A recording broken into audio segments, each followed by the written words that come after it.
Hello dear students, welcome back on my YouTube channel, that is SK Account Tips. In our previous video we solved fourth problem on hire purchase system. In that we cover calculation of interest by using second method. In that hire purchase price and rate of interest are given but cash price not given. In this video we solve fifth problem on hire purchase system by using third method for calculation of interest. In that hire purchase price and cash price are given but rate of interest is not given. It is also called as a ratio method. First we see the problem. Mr. J purchased a car on hire purchase basis from Mr. Vijay on 1st April 2016. Cash price of car was rupees 3 lakhs.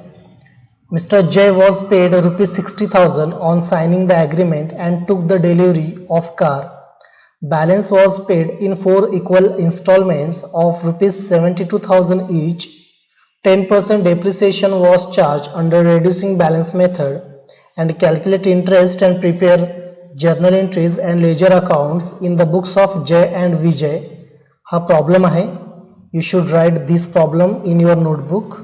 Okay, we discuss about the information given in problem. Date of agreement is 1st April 2016. Mr. J purchased a car on hire purchase basis from Mr. Vijay. It means Mr. Vijay is a vendor and Mr. J is hire purchaser. Cash price of machinery are also given rupees 3 lakhs. Down payment also given rupees 60,000. And some information given about installments. Balance was paid in 4 equal installments of rupees 72,000 each. याचा अर्थ 4 equal instalment आहेत आणि प्रत्येक इन्स्टॉलमेंटची value ही 72,000 rupees आहे.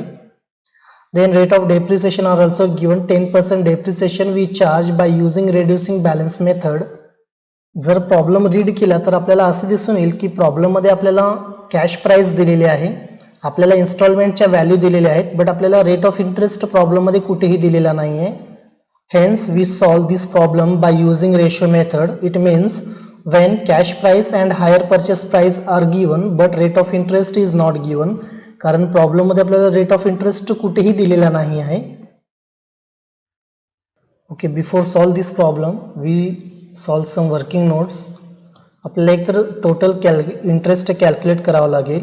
Okay, problem मध्ये आपल्याला कॅश प्राइस ऑफ कार दिलेली आहे 3 लाख रुपीज अँड इन्स्टॉलमेंटशी रिलेटेड आपल्याला एक तर डाऊन पेमेंट दिलेला आहे 60,000 rupees and there are 4 equal installments of rupees 72,000 each. आपल्याला 60,000 रुपये डाऊन पेमेंट दिलेला आहे आणि आपल्याला 72,000 चे जे आहे 4 इक्वल इन्स्टॉलमेंट्स दिलेले आहेत. जर या सर्व अमाऊंटची टोटल केली तर आपल्याला टोटल अमाऊंट मिळेल 3,48,000 रुपीज. याचा अर्थ इन्स्टॉलमेंटची टोटल आहे 3,48,000 and cash price given in problem rupees 3 lakhs. It means interest is equal to instalment minus cash price. इन्स्टॉलमेंटची अमाऊंट आपण कॅल्क्युलेट केलेली आहे 3,48,000 minus cash price rupees 3 lakhs is equal to 48,000. याचा अर्थ जे इंटरेस्ट असेल टोटल इंटरेस्ट ते 48,000 असेल. हा फॉर्म्युला आपण ऑलरेडी बघितला होता. त्या फॉर्म्युलाचा यूज करून आपण इंटरेस्ट कॅल्क्युलेट केलेला आहे, बट इंटरेस्ट किती पर्सेंटेज आहेत हे आपल्याला माहिती नाही आहे. त्यासाठी आपण रेशो मेथड यूज करतो. आय होप तुम्हाला हे कळालं असेल की आपण टोटल इंटरेस्ट कसं कॅल्क्युलेट केलेलं आहे. Now we prepare second working note on calculate outstanding balances. आपल्याला आउटस्टँडिंग बॅलन्सेस कॅल्क्युलेट करावे लागतील. On 1st April 2016 the value of car was rupees 3,48,000. जेव्हा ॲग्रीमेंट साईन केलेलं आहे तेव्हा कारची व्हॅल्यू आहे 3,48,000. डाऊन पेमेंट पेड केलेला आहे 60,000. इट मीन्स फर्स्ट इन्स्टॉलमेंटसाठी जो आउटस्टँडिंग बॅलन्स आहे तो आहे 2,88,000. Then first instalment paid on 31st March 2017. त्यानंतर जो रिमेनिंग बॅलन्स आहे सेकंड इन्स्टॉलमेंटसाठी outstanding balance it is rupees 2,16,000. Then we paid second instalment of rupees 72,000 on 31st March 2018. Then remaining outstanding balance for third installment was rupees 1,44,000. We paid third installment of rupees 72,000 on 31st March 2019. Then remaining balance for fourth installment was rupees 72,000, and we paid last installment of rupees 72,000 on 31st March 2020, and the remaining balance is 0. Okay, अशा पद्धतीने आपण outstanding balances calculate केलेले आहेत. जो first इन्स्टॉलमेंटचा outstanding balance आहे तो 2,88,000 आहे. Second इन्स्टॉलमेंटसाठी जो आउटस्टँडिंग बॅलन्स आहे 2,16,000 आहे. थर्ड इन्स्टॉलमेंटसाठी जो आउटस्टँडिंग बॅलन्स आहे 1,44,000 आहे. आणि लास्ट इन्स्टॉलमेंटसाठीचा जो आउटस्टँडिंग बॅलन्स आहे तो 72,000 आहे. या बॅलन्सेसवरून आपण रेशो प्रिपेअर करणार आहोत. Okay, now we prepare third working note on calculate ratios and interest. आपण जो टेबल बनवला आहे वर्किंग नोटसाठी बनवलेला आहे. We first take installments. First installment was paid on 31st March 2017, second on 31st March 2018, third on 31st March 2019, and last installment was paid on 31st March 2020. In second row, we take outstanding balances. जे outstanding balances आपण working note number second मध्ये calculate केलेले आहेत प्रत्येक इन्स्टॉलमेंटसाठी, त्याची values आपण इथे put up करणार आहोत. फर्स्ट इन्स्टॉलमेंटचा जो आउटस्टँडिंग बॅलन्स आहे 2,88,000, सेकंड इन्स्टॉलमेंटसाठी आहे 2,16,000, थर्ड इन्स्टॉलमेंटसाठी आहे 1,44,000 अँड फर्स्ट इन्स्टॉलमेंटसाठी आहे 72,000, जे आपण ऑलरेडी वर्किंग नोट नंबर सेकंडमध्ये कॅल्क्युलेट केलेले आहेत. आपण हे बॅलन्सेस कन्सिडर केलेले आहेत. First, second, third and fourth इन्स्टॉलमेंटसाठीचे आउटस्टँडिंग बॅलन्सेस. आपल्याला जे आउटस्टँडिंग बॅलन्सेस आलेले आहेत त्याचा रेशो प्रिपेअर करायचा आहे. 72,000, सपोज जर याची व्हॅल्यू 1 असेल तर 1,44,000 ही व्हॅल्यू 72,000च्या डबल आहे. देन 2,16,000 ही व्हॅल्यू 72,000च्या ट्रिपल आहे. अँड 2,88,000 ही व्हॅल्यू 72,000च्या 4 टाइम्स आहे. त्यामुळे जो रेशो आहे तो 4:3:2:1 अशा पद्धतीने आपण रेशो प्रिपेअर केलेला आहे. सपोज जर रेशो मेथडवर प्रॉब्लेम आला तर आपल्याला जो रेशो बनवायचा आहे तो इझी रेशो असेल. फॉर एक्झाम्पल या प्रॉब्लेममध्ये ज्या पद्धतीने आहे 1:2:3:4 अशा पद्धतीनेच ते व्हॅल्यू देतील, म्हणजे एका रेंजमधल्या व्हॅल्यू असतील. त्यामुळे आपल्याला काय जास्त घाबरायची गरज नाही की 1 पॉईंटमध्ये कधी तुमचा रेशो येणार नाही. Then we write here total interest. We already calculate in working note number first, that is rupees 48,000. आता आपल्याला इंटरेस्ट कॅल्क्युलेट करायचा आहे फर्स्ट इन्स्टॉलमेंटसाठी. 48,000 into 4 divided by 10. 48,000 आपण टोटल इंटरेस्ट घेतलेला आहे इंटू 4. याचा अर्थ जो रेशो आलेला आहे फर्स्ट इन्स्टॉलमेंटसाठी 4 तो आपण कन्सिडर केलेला आहे. Divided by 10. आता तुम्हाला क्वेश्चन अराईज झाला असेल की 10 कुठून आले, तर जो रेशो आहे या रेशोची आपण टोटल केलेली आहे. 4 + 3 + 2 + 1 इज इक्वल टू 10. त्यामुळे 48,000 इंटू 4 डिवायडेड बाय 10 अशा पद्धतीने आपण इक्वेशन प्रिपेअर केलेलं आहे फर्स्ट इन्स्टॉलमेंटसाठी. सेकंड इन्स्टॉलमेंटसाठी सेम इक्वेशन असेल, बट याच्यामध्ये जो चेंज असेल तो त्याच्या रेशोमध्ये असेल, कारण सेकंड इन्स्टॉलमेंटसाठी रेशो 3 आहे. देन थर्ड इन्स्टॉलमेंटसाठी जो रेशो आहे तो 2 आहे. अँड फर्स्ट इन्स्टॉलमेंटसाठी जो रेशो आहे तो 1 आहे. अशा पद्धतीने आपण रेशो इंटरेस्ट कॅल्क्युलेट करणार आहोत. याचा अर्थ लास्ट इन्स्टॉलमेंटसाठी जो इंटरेस्ट असेल तो असेल 4,800. सेकंड इन्स्टॉलमेंटसाठी असेल थर्ड इन्स्टॉलमेंटसाठी असेल 9,600. देन सेकंड इन्स्टॉलमेंटसाठी असेल 14,400. अँड फर्स्ट इन्स्टॉलमेंटसाठी असेल 19,200. अशा पद्धतीने आपण इंटरेस्ट कॅल्क्युलेट केलेला आहे.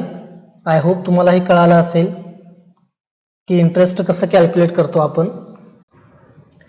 ओके, रेशो मेथडचा यूज करून आपल्याला अशा पद्धतीने इंटरेस्ट कॅल्क्युलेट करावा लागेल. रेशो मेथडमध्ये हा टेबलच थोडा महत्त्वाचा असेल, कारण या टेबलवरून तुम्हाला लक्षात येईल की आपण इंटरेस्ट कसा कॅल्क्युलेट करतो. बाकीचा जो आपण रेग्युलर टेबल बनवतो कॅल्क्युलेशन ऑफ इंटरेस्टसाठी, त्याच्यामध्ये आपल्याला फक्त या व्हॅल्यूज ज्या आहेत या व्हॅल्यूज पुटअप कराव्या लागतील आणि आपल्याला कॅश प्राइस पर इन्स्टॉलमेंटची कॅल्क्युलेट करावं लागेल. Calculation of interest by using ratio method, याच्यामध्ये आपल्याला outstanding balance of cash price वगैरे घेण्याची गरज नाही. याच्यामध्ये फक्त 4 कॉलम सफिशियंट आहे. म्हणजे जो सेकंड नंबरचा आपण कॉलम घेत होतो outstanding balance of cash price, तो आपण इथं स्किप केलेला आहे, कारण आपण ऑलरेडी कॅल्क्युलेट केलेला आहे इंटरेस्ट. आपल्याला इन्स्टॉलमेंटच्या व्हॅल्यूज माहिती आहेत, आपल्याला इंटरेस्ट माहिती आहे, आपल्याला फक्त portion of cash price calculate करायचा आहे. त्यामुळे फक्त इथं आपण अमाऊंट पुटअप केलेले आहेत. Agreement was signed on 1st April 2016. Down payment paid of ₹60,000. आपण त्या व्हॅल्यूज इथे कन्सिडर केलेल्या आहेत. First instalment paid on 31st March 2070 of ₹72,000. बघितला तर प्रत्येक इन्स्टॉलमेंट 72,000 आहेत. आपण ती अमाऊंट इथे घेतलेली आहे. Then interest of first installment जे आपण वर्किंग नोट नंबर 3 मध्ये कॅल्क्युलेट केलेलं आहे ते आहे 19,200. ही व्हॅल्यू आपण इन्स्टॉलमेंट मधून लेस केल्यानंतर आपल्याला कॅश प्राइस मिळेल 52,800. Then second installment was paid on 31st March 2018. We take same installment amount of installment, that is 72,000, but interest change आहे इथे 14,400 जे आपण वर्किंग नोट नंबर 3 मध्ये कॅल्क्युलेट केलेला आहे. We deduct amount of interest from installment and we got cash price for second installment of ₹57,600. Third installment was paid on 31st March 2019 of ₹72,000. We calculate interest of ₹9,600 for third installment in working note number 3 and we got cash price of ₹62,400. Then last installment paid on 31st March 2019 was ₹72,000. We calculate interest of ₹4,800 for last installment through working note number 3 and we got cash price for last installment, that is 67,200. आपण हा table का बनवला आहे, कारण आपल्याला माहिती आहे की जर्नल एंट्रीज किंवा लेजर अकाउंट्स प्रिपेअर करण्यासाठी आपल्याला 3 कॉलमच्या ज्या अमाऊंट्स आहेत त्या अमाऊंटचा यूज होतो. त्यामुळे आपण हा टेबल बनवला आहे. अदरवाइज हा टेबल बनवण्याची काहीही आवश्यकता नव्हती. बट आपल्याला इंटरेस्ट कॅल्क्युलेट करण्यासाठी जो आवश्यक टेबल बनवायचा आहे महत्त्वाचा, तो म्हणजे कॅल्क्युलेशन ऑफ इंटरेस्टचा टेबल जो आपण इथे प्रिपेअर केलेला आहे. आय होप तुम्हाला हा प्रॉब्लेम कळाला असेल.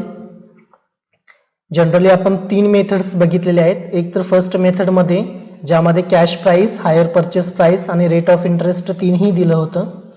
सेकंड मेथड आपण बघितली ज्यामध्ये आपल्याला हायर परचेस प्राइस आणि रेट ऑफ इंटरेस्ट दिला होता बट कॅश प्राइस दिली नव्हती, त्याला आपण रिव्हर्स मेथड म्हणतो.